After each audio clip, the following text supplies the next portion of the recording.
के लिए। और जब ये किसान आंदोलन हो रहा था तब भी मैंने ये बात कही थी, और कई लोगों ने ये भी कहा कि वीरेंद्र सिंह तो बीजेपी से इसका मन भर गया, इसलिए कोई ना कोई बहाना ढूंढता है। लेकिन वीरेंद्र सिंह में इतना साहस और इतना हौसला था कि मैंने खुलेआम ये कहा कि वीरेंद्र सिंह इन मेहनत कश किसानों के साथ खड़ा है, और कोई राजनीतिक दल, मैंने कहा इस दुनिया में बता दो, देश की तो बात छोड़ो, कोई राजनीतिक दल क्योंकि जिन किसानों ने मारूंगा मैं, कोई नहीं कह सकता। और मैंने कहा मैं ये कह रहा हूं कि मैं इस पार्टी में लड़ूंगा और किसान की लड़ाई लड़ूंगा। वो मैं इसलिए नहीं कह रहा था, मैं इसलिए कह रहा था जो पहली बात मैंने बताई कि समाज मेरा ना टूट जाए, आपस का विश्वास खत्म ना हो जाए, लोगों में दीवार ना खड़ी हो जाए आपस में। और यही हमारी सभ्यता है, यही हमारी संस्कृति है। क्यों पंडित जी, आप मानते हो इस बात को?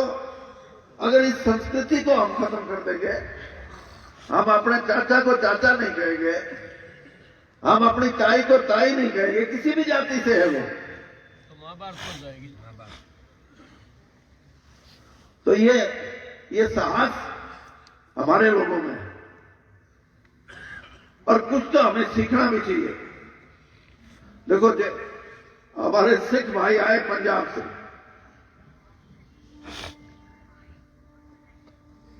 एक साल के अंदर अंदर एक भी ऐसी बात नहीं हुई जिससे कि यह कह कि इसने बड़े बड़े बोला है, फलाने को गाड़ दे दी, मां बहन की कर दी, फलाना कर दिया। इस आंदोलन से हरियाणा के भाइयों को, नौजवान बच्चों को ये सीखना चाहिए कि एक साल तक दिल्ली के सिखों ने लंगर चलाए, हमें भी ऐसी चीजें सीखनी पड़ेंगी भाई। और मैं तो आप कहो ना राजनीति से संन्यास है, संन्यास की बात नहीं, कई चीजें ऐसी हैं जो करने की हैं। मैं तो ये चाहता हूं कि हमारे जो बच्चे हैं उनको हम ये शिक्षा दें, हम ये सिखाएं कि जब सिखों के गुरुद्वारे में लंगर चल सकते, कोई आओ कोई खाओ, क्या हम अपने इलाके में सारी 36 बिरादरी मिलके ये बात नहीं कर सकते? जिस दिन ये कर लेंगे भाईचारा उतना ही मजबूत हो जाएगा। ये है चीजें करने की।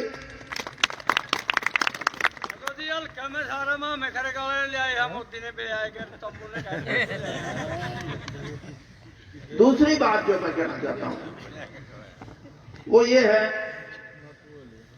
कि राजनीति को आपको राजनीति के हिसाब से देखना पड़ेगा। हम जो लड़ाई है, ये लड़ाई हकों की लड़ाई, रुपये की मिल रही। तो उस किसान से पूछा कि 5 सितारा होटल में जो कॉफी का कप एक कप है वो 200 रुपए का है, उसमें तेरा कितना सील है? तो उन्होंने बोला जी मैंने तो क्या बेरा, हम तो बेच 50वां लगाओ, 50वां हिस्सा। तो ये गरीबी तो रहेगी, चाहे एमएसपी की बात कर लो, चाहे कितनी बड़ी बड़ी बात कर लो, लेकिन किसान को, कमेरे वर्ग को, इसके खेत में जो काम करने वाला है उसको जब तक उसका पूरा हिस्सा नहीं मिलेगा,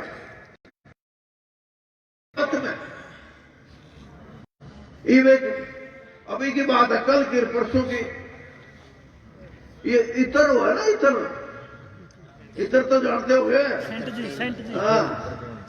सेंट तो अंग्रेज इतर। और ये जब तक नहीं बदलेगा, आप पे न्यू लोग काबू करते हैं। राजनीति है ये। एक बार मौका मिल जाए,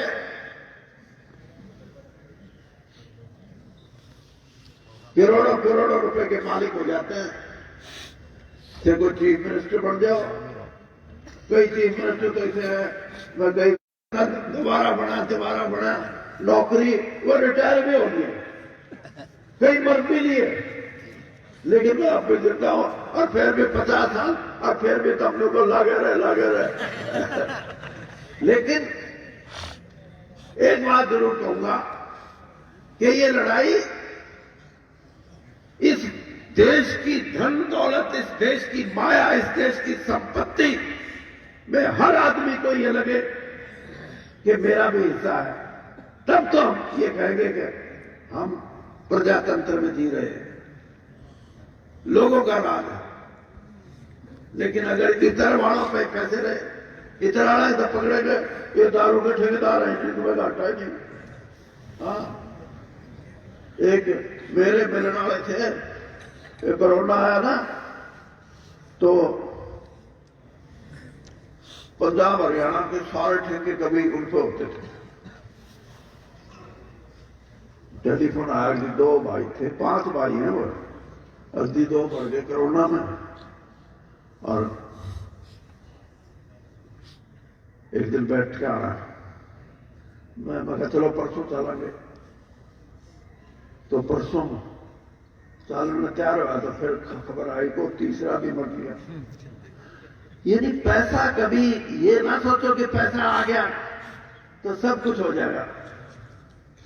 ये अपने देखो, मैं वैसे ही वैसे क्या है, हम तो बांगर वाले, ये जो नकल मारने वाले, ये पेपर लीक करके ये सारी की खान पूरे खुद रही है।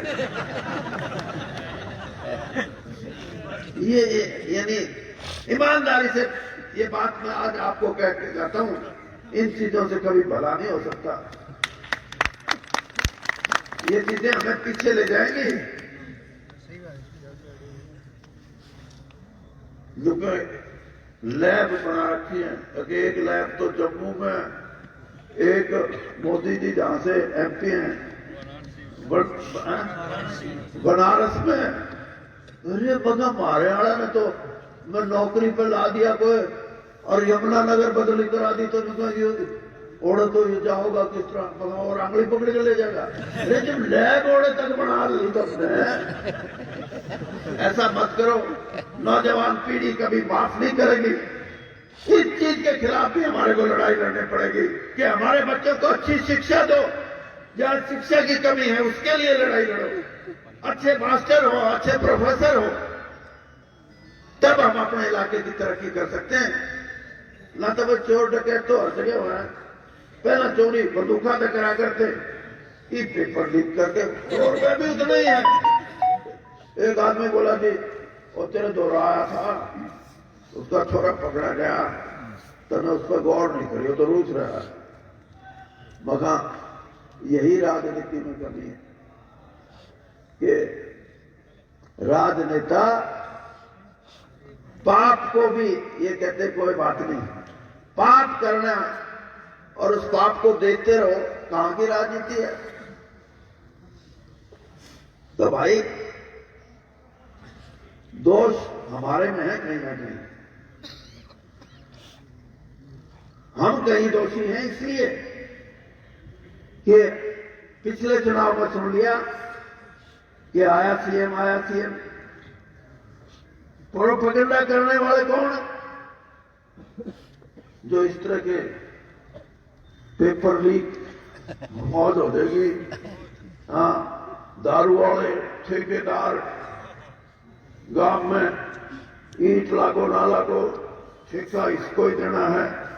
ये सारी बीमारियां हो सकता है 100, 200, 500 आदमी को फायदा हो, लेकिन 5 लाख आदमियों को नुकसान भी तब होता है जब इस तरह की बात आती है। इसलिए राजनीति को चलाना बड़ा औखा काम है, लेकिन आपने मुझे ताकत दी है।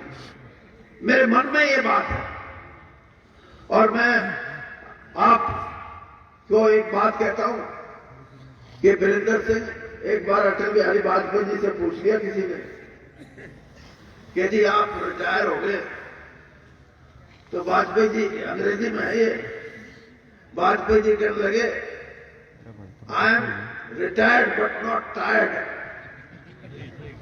अगर रिटायर तो हो गया लेकिन मैं थका हुआ नहीं, मैं आज भी चुका नहीं हूं।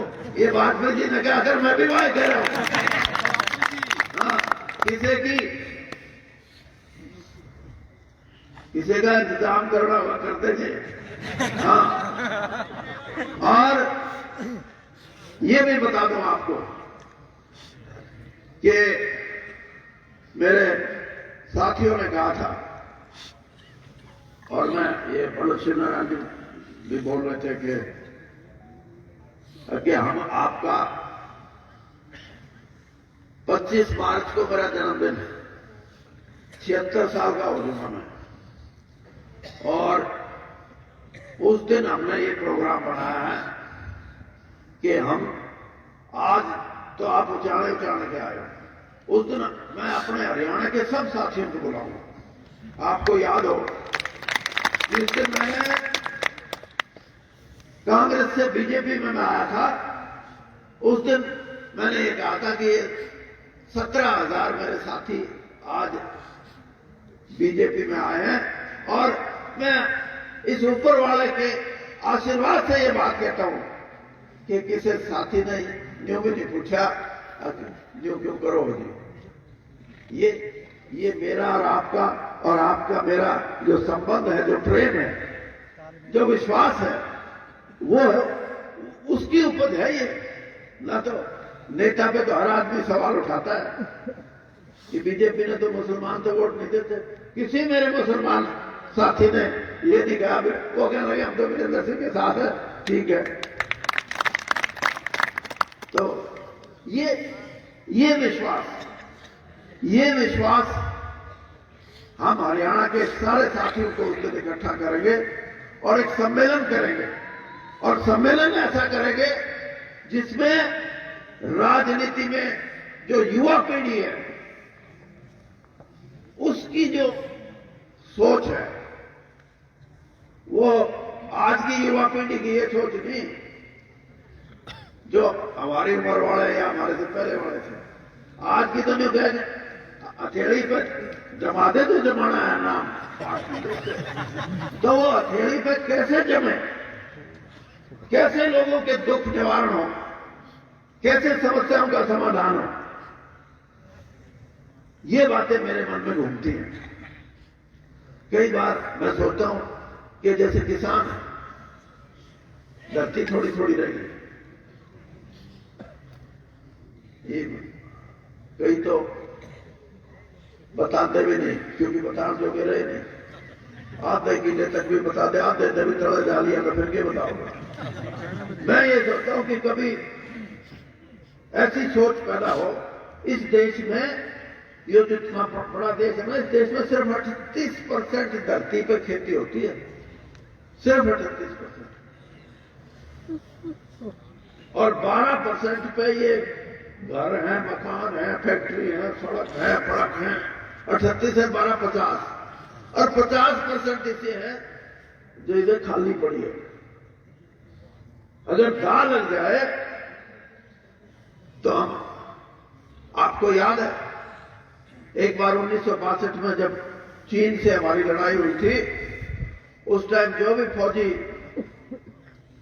बहादुरी से शहीद हुए या जिन्हें बहादुरी के इनाम मिले, उनको मध्य प्रदेश के अंदर 600 एकड़ जमीन दी गई थी।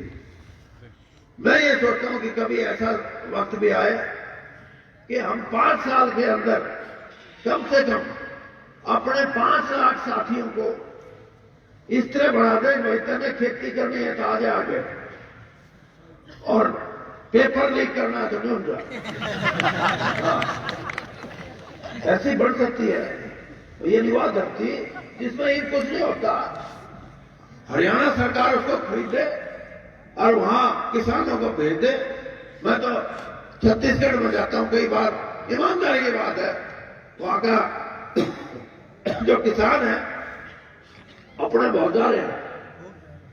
तो वहां के आदमी कहते हैं चौधरी साहब हरियाणा वाले ने आके भारत में खेती करने सिखा दी, और वहां ही गुजरात के भी आने लग रहे हैं।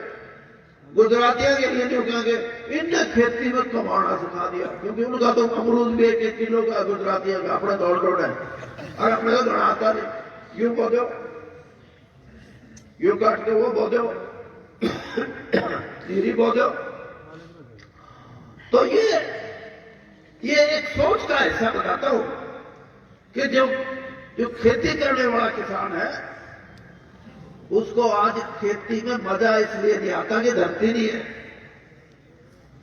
और जिसने जी करे खेती करने का वो गांव में ढूंढता फिर 30-40 किले कोई ये बातें बते दे, क्या बोलते हैं उसको, ठेके में। ठेके वाला का ऐसा जुल्म है, हर साल 2000 तो बताने पड़ेंगे। फसल तो डूबी पड़ी है, 2000 बढ़ाने पड़ेंगे। इसी तरीके से बहुत सी ऐसी चीजें हैं जिनके बारे में हम 25 तारीख को करेंगे, और ये करेंगे। मैं आपको ईमानदारी से बताता हूं, जो आपके मन में बात है ना, आपने तो मेरा तो पूरा साथ नहीं दिया। ही भी कहेंगे वीरेंद्र तो ओ भाई चलो भैया मैं चीफ मिनिस्टर बनूंगा मुंह पकावा है। जो ये बात कहते हैं वो आके देख लियो ना, कितने पार ला देंगे। वही तो ढूंढ के लाते हैं ओम प्रकाश चौटाला जी को लेके आओ वीरेंद्र सिंह को हराने के लिए, क्योंकि वीरेंद्र सिंह यहाँ के लोगों के लिए एक ऐसी शक्ति के रूप में हम चाहते थे कि इस इलाके के अंदर वो विकास हो, वो लोगों की सोच बने जिसका कोई सानी ना हो। लेकिन कहीं ना कहीं हमारे अंदर ये बातें आती हैं। मैं ईमानदारी से आपको एक बात कहता हूं, अगले साल 26 जनवरी को हम एक मीटिंग करेंगे, मीटिंग की रैली, और ऐसी करेंगे कि कहीं की पिंडी कांपे। फिर तब सोच लियो जो तब कह रहे जवाबात होगी, सारी बात को आई नहीं जाती। हाँ, और ये ताकत लोगों की है, और ये सबसे बड़ी ताकत। फिर इतराले में आ जाएंगे अपने जो जनता हमारे निकले थोड़ा थोड़ा। ये ताकत है, और इस ताकत को हम इस युवा पीढ़ी के लिए बढ़ाना चाहते हैं।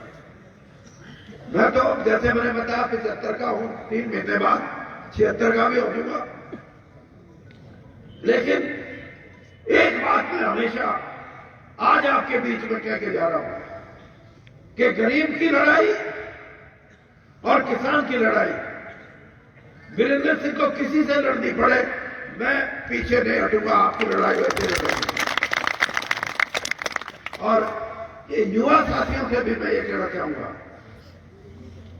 कि आप भी कुछ सोचो। मैं किसान की बात करूं,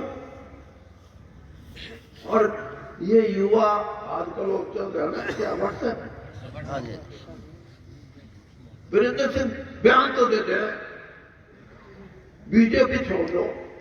मेरे बगा मैंने तारा मेरा है सारा, ये नहीं मैं बीजेपी छोड़ो, बीजेपी मैं छोड़ भी दूं, फिर भी कहेंगे छोड़े तो छुड़वा। मैं बगा तुम अगर यही है, गांधी जी ने कहा था एक बार, सिविल डिसोबीडियंस की बात कही थी उन्होंने।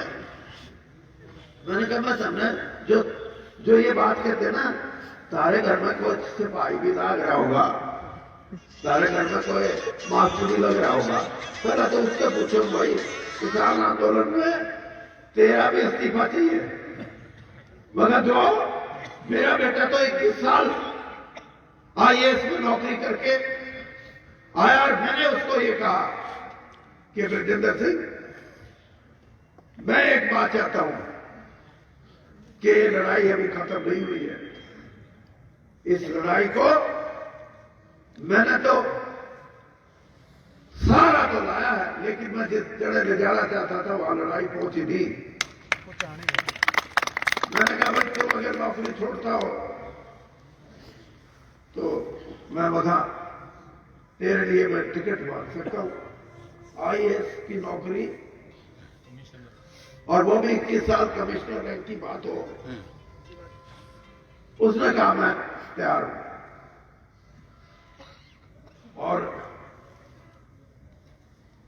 मैंने फिर ये मन बढ़ाया, मैंने कहा ये भारतीय जनता पार्टी ये कहती है कि हमारे परिवारवाद नहीं होना चाहिए। असल में इन औरतों को दिखता नहीं, वो राहुल गांधी प्रियंका दिखे ना, उससे फटके हैं, और फिर हमारे वर्गे भी उसे लपेट में आ दी। हाँ, मैंने प्रधानमंत्री की बड़ी चिट्ठी लिखी। मैंने कहा अगर आपकी ये नीति है तो मैं अपनी मंत्रिमंडल से भी और MP से भी इस्तीफा दे दूंगा। मैंने वही किया, और मैंने तो कई आगे कहते किरण की बात है क्यों इस्तीफा दे, लेकिन मेरी आत्मा में ये बात थी कि मैं जो मैंने कहा उसको निभाऊंगा। और आज आपसे भी मैं ये कह के जा रहा हूं कि मैं आपकी लड़ाई, जैसे मैंने कहा कि आपके हकों की लड़ाई, आपको आर्थिक तौर पे रुपए पैसे के हिसाब से दूसरों से नीचे ना रहे, हम भी उनके साथ जाने की शक्ति रखें, इस तरह की व्यवस्था करने के लिए मैं आपकी लड़ाई हमेशा लड़ता रहूंगा, चाहे किसान है चाहे गरीब है कोई है। और इस लड़ाई को कभी बुझने नहीं देंगे, इस लड़ाई को बिजनेस से अंतिम सांस तक लड़ेगा, ताकि किसान की ये सारी बातें जो भी लोग समझते हैं गलत समझते हैं। और राजनीतिक फैसला आप मेरे ऊपर यकीन रखो, आपके हक की जो बात होगी वो करूंगा, अपने हक की भी करूंगा। ये मैं आज आपको मैं किसी के तले क्यों नहीं है। मैंने तो कांग्रेस में रहते हुए जब भ्रष्टाचार की बात आती थी मैं पीछे नहीं हटा, लोगों की बात आती थी मैं पीछे नहीं हटा। और हमारी पार्टी में भी आपने देख लिया कि आपको पार्टी से काट देंगे। मैं मतलब किसान की बात करना अगर पाप है तो काट दो, ठीक है। मगर किसान मेरे फिर वोट खड़े दे दोगे तो भाई इतना आसान नहीं है ये सारी बातें। और एक और खास बात बता दूं कि मेरे को समझौते का 10 दिन पहले पता लग गया था, और मैंने एक कार्यक्रम कर रखा था, उसका मैं नाम नहीं देखा। उस कार्यक्रम में मैं और सतपाल मलिक दोनों जाना था। तो मेरे को पार्टी के सबसे बड़े नेताओं ने कहा कि कुछ हो रहा है, यूं तो नहीं बताया, बड़े तो आगे हो रहा है। लेकिन मैंने 50 साल इसे धरते में मैं तो सूंघ के बता दूंगा, झूठ बोल रहे ये बोला कुछ हो रहा है और ये प्रोग्राम आगे कर लियो, इवरण लियो। मेरे को उसी दिन मन में याद थी कि मैंने कहा देश हित के लिए और किसान हित के लिए मैं अपना प्रोग्राम छोड़ दूंगा। और मेरे को उम्मीद है कि किसानों की बात मानी जाएगी। और कोई तो जो कहते अब ये कुआं लड़ लुड़ के उठेंगे, तेरे मखा ये लड़ लुड़ के उठेंगे। हाँ, इनने असल में यार ये या कोई रोड़ा से सब क्या नहीं उठाते थे, धरती जाओ धरती का रोड़ा था। ज्यादा डटे रहे, भी उसकी का कोई चक्कर नहीं था, और इसीलिए ये कामयाब हुआ। तो भाई कई कहने लगे बहुत तेजस्वी हुई, कर तो तोड़, हाँ, तोड़ नहीं आ सकते। एक बार ये दिल है और ये दिमाग है, राजनीतिक फैसले दिमाग से लिए जाते हैं, दिल से लोगे तो रोज तोड़ तोड़। इसलिए फैसला आपके हक में, और ऐसा फैसला कि इस इलाके की शान बढ़ी रहे, इस इलाके के अंदर जो लोगों के अंदर एक नई सोच हम पैदा कर सके, इस देश के भविष्य में हम इस देश के अंदर जो हमारे साथी हैं उनकी लड़ाई लड़ सके, और उस लड़ाई में हम ये कहें कि हमने अपना योगदान दिया, और उस योगदान के लिए शिक्षा, स्वास्थ्य, ये दो चीजें आज भी हरियाणा में कमी है, खासतौर पे गांव में। गांव में कहा कोई बीमार हो जाए, कोई दवाई नहीं, कोई पढ़ाई हो, कोई नहीं, छोरे हैं पढ़ने वाले तो मास्टर नहीं, मास्टर है तो छोरे नहीं, और दोनों हैं तो किताब नहीं, और तीनों हैं तो छुट्टी कोरोना के नाम की।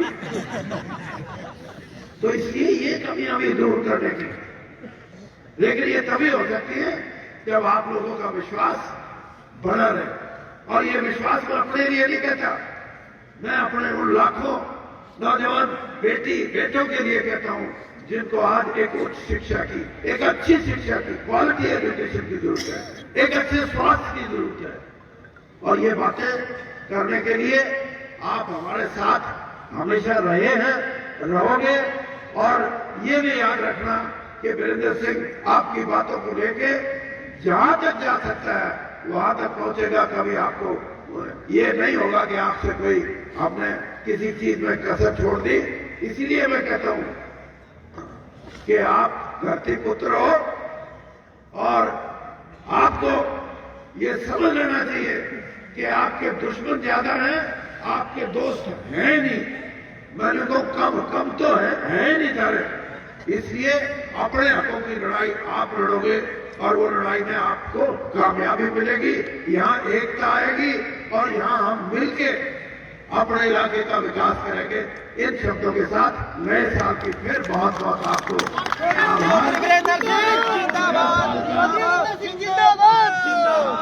चौधरी वीरेंद्र सिंह जिंदाबाद, उज्जवल भविष्य